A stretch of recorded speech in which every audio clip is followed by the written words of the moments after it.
sedekah akbar dengan 1000 anak yatim dan penghafal Quran. Belum pernah dibuat nih di Pontianak. Nah, gitulah, minta restu sama Mak. Mak, boleh enggak Mak, Abang mau bikin sedekah akbar 1000 anak yatim. Wah, bagus tuh, tak pernah ada di Pontianak. Bikinlah yang bagus, kata Mama.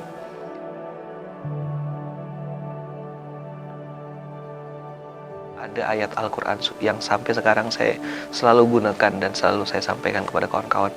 Surat 47 ayat 7. Intan surullaha yansurukum wa yuthabbit aqdamakum. Jika engkau menolong agama Allah, maka Allah akan menolongmu.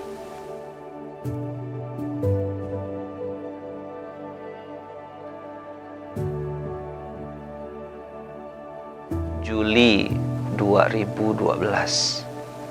Juli 2012 itu saya merecall, manggil kawan-kawan, manggil orang-orang yang saya kenal. Yang pertama kali yang saya ajak ya Bang EN. Karena Bang EN ini kawan saya SMP. Waktu itu 2012 beliau lagi di puncak-puncaknya gitu ya. Leader multi level besar, kemudian dapat reward, downline-nya sudah ribuan. Di badannya tuh sudah pakai barang-barang yang mahal gitu ya. Nah, saya tuh tak punya apa-apa, motor tak punya, apa tak punya gitu ya. Nah, jadi waktu itu saya tanya, ajak sama dia, bro, saya bilang mau udah ikut, saya mau bikin event nih, mau bikin program namanya sedekah akbar. Nah, itulah muncul kalimat sedekah akbar itu.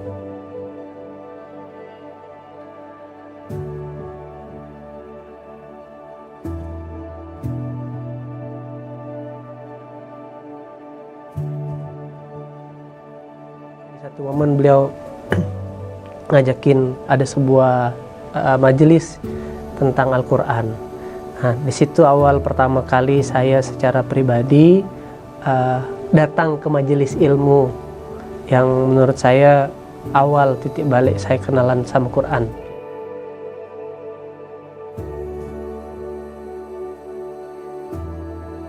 Sisa uang dari sedekah akbar itulah ada kurang lebih 20, ada berapa puluh juta gitu. Itu yang saya dengan Lutfi dan Fras dengan Bang Awal berempat, kami waktu itu keliling-keliling ke pondok-pondok pesantren.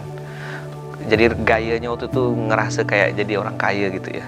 Nanya, Ustadz, pondok ini perlu apa? Perlu air bersih. Oke, bikinkan sumur bor, Ompi, keluarkan duit. Bikinkan sumur bor dari uang sisa itu. Lalu datang lagi ke panti asuhan. Waktu itu yang pondok pertama yang kita datang itu Mu'tasim Billah Purnama. Nah, di Mu'tasim Billah Purnama inilah saya kenal sama Ustadz Yahya. Pondok waktu itu masih 70 santri. Cerita beliau bahwasanya pondok itu dirintis dengan karpet, terpal, di sekelilingnya dikasih garam supaya tidak kena ular. Nah, Ustadz Yahya waktu itu cerita sama saya, cerita tentang ada 2 beradik yang jadi tonggak awal gerakan infak beras sebenarnya. Jadi Ustadz Yahya waktu itu cerita bahwasanya ada 2 beradik yang itu tuh umurnya 4,5 tahun dengan 6 tahun. Bapak ibunya meninggal dunia karena kecelakaan, jadi yatim piatu, dan dia dipelihara oleh kakeknya. Cuma kakeknya belum muslim, non muslim. Ustadz Yahya dapat informasi bahwasanya kakeknya ini akan menjual mereka berdua ini. Mau dijual adik beradik ini. Sudah transaksi, kakeknya sedang pergi ke satu daerah gitu kan, mau dijual. Nah, Ustadz Yahya H-1 sudah duluan ngambil anak ini dalam kondisi anak ini tidak pakai baju karena baru dikeluarkan dari dalam hutan. Baru dikeluarkan dari dalam hutan, dari dalam kampung itu, pedalaman, dikeluarkan, dibawa ke dalam mobil tuh dalam kondisi tidak pakai baju karena memang diselamatkan oleh tetangga-tetangganya karena tahu kakeknya mau jual. Nah, yang bikin kesal adalah adik mereka yang nomor 3, yang perempuan. Yang perempuan tuh umurnya baru 1,5 tahun. Baru 1,5 tahun, dijual sama kakek kandungnya sendiri, itu harganya 1,5 juta. Gara-gara kakeknya itu kalah main judi. Kakeknya kalah main judi, harus bayar hutang judi, maka dia jual cucunya. Cucu yang ketiga, nomor 3 sudah dijual, sudah berhasil dijual 1,5 juta. Nah, dia mau jual lagi cucunya yang 2 ini. Tapi keburu diselamatkan oleh Ustadz Yahya. Nah, cerita ini bikin otak saya kontraksi gitu. Oh, saya bilang aku nih banyak masalah, tapi dengar cerita ini akhirnya saya jadi sering main-main ke pondok beliau itu, ke pondoknya Ustadz Yahya, masih zaman Tanah Merah waktu itu di Mu'tasim Billah. Begitu sampai ke sana, saya langsung masuk ke dapurnya. Nah, masuk dapur itulah saya nengok berasnya patah-patah. Saya nengok berasnya ada kutunya. Saya nengok berasnya tuh ya, sangat jauh dari kata-kata layak, sudah bau apek. Saya tanya sama Ustadz, ngapa berasnya? Mohon maaf ya jelek gini Ustadz.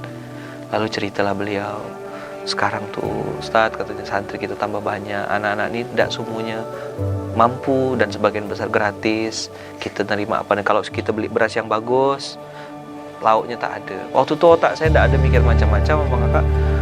Hanya pikirnya, ya udah, Bismillah, Ustadz tolong doakan. Tolong doakan, nanti biar kami yang bantu carikan berasnya.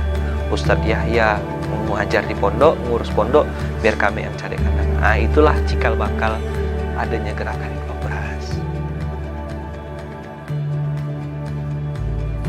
Waktu itu saya putuskan, saya bilang kayaknya ngurus anak yatim nih, inilah dunia saya.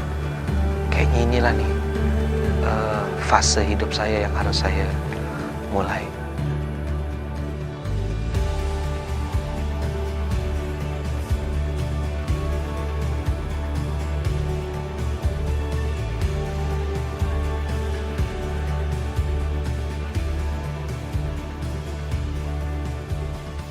Dari awal Ustadz Lukman tuh udah punya banyak mimpi gitu, sudah punya banyak cita-cita. Tompi katanya kan, mau enggak kalau kita jadi saudagar beras katanya.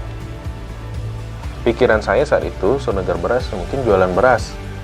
Maksud saya saudagar beras ini adalah kita bagi-bagi beras katanya kan, membantu anak yatim dan juga membantu pondok-pondok katanya.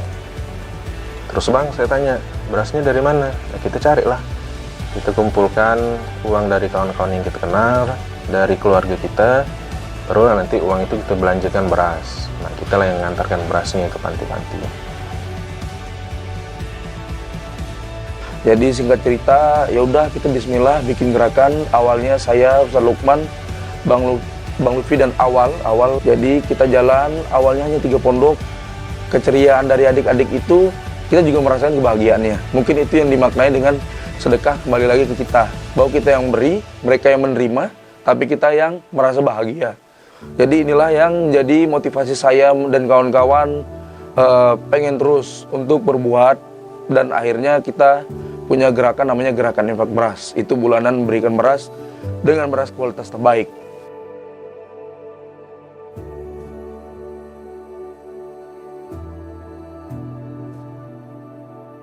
Di situ hanya kita diajak gabung. Pak Nur Hasan tuh bilang, saya itu punya masjid, saya ada bikin masjid. Ada bikin masjid namanya Masjid Munzalah Mubarokan. Tapi masjidnya sepi. Beliau menawarkan kepada Ustadz Lukman untuk menggarap lah, membesarkan dan istilahnya mengaktifkan fungsi masjid itu. Nah, itu Masjid Munzalah Mubarokan tadi. Ashabul Yamin hanya tadinya Ustadz Lukman, sementara yang punya masjid ini adalah Bang Nur Hasan. Dileburlah menjadi sebuah yayasan yang mentayungi semuanya, yaitu Pondok Modern Munzalan Ashabul Yamin.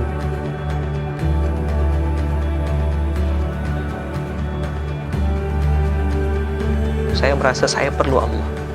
Akhirnya teman-teman bilang, Bang, bukan abangnya yang perlu Allah, Bang, kami pun semuanya perlu Allah, Bang. Mau gabung kita? Tak ada bayar, tak ada gaji di sini. Siap Bang, kami akan korbankan waktu, tenaga. Jadi ada yang di multimedia, ada yang di marketing, ada yang apa, semuanya berjuang fight untuk menuju ke Allah ini, cari muka sama Allah. Aku tak dapat uang, tapi kok aku bahagia gitu. Berulang-ulang itu, berulang-ulang. Ya Allah, aku ini perlu pertolongan Allah, aku ini perlu utang lunas, aku ini perlu penyakit sembuh, aku ini perlu muncul lagi ke permukaan setelah sekian banyak fitnah dan lain-lain. Berangkat dari buku Mustal Miskin itu, Ustadz mulai akhirnya dakwanya bukan hanya sekarang di Pontianak, kajian Hijrah Day atau klik yang dikolaborasi antara Kak Mira sama Ustadz Lukman ini, disitulah bagaimana mengajak orang untuk beramal soleh. Dan akhirnya terjadilah namanya Paskas. Sudah ada lebih dari 37 koperasi Indonesia.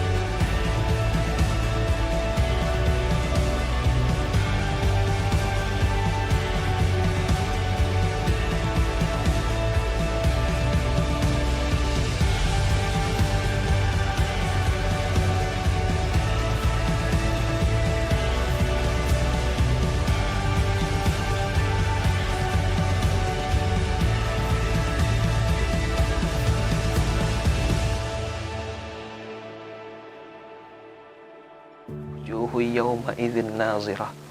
Wajah-wajah ahli surga itu hari itu, kata Allah, akan melihat wajahnya Allah, akan bertemu dengan Allah langsung. Bagaimana bangga perasaannya ketika kita bertemu dengan Allah yang menciptakan kita.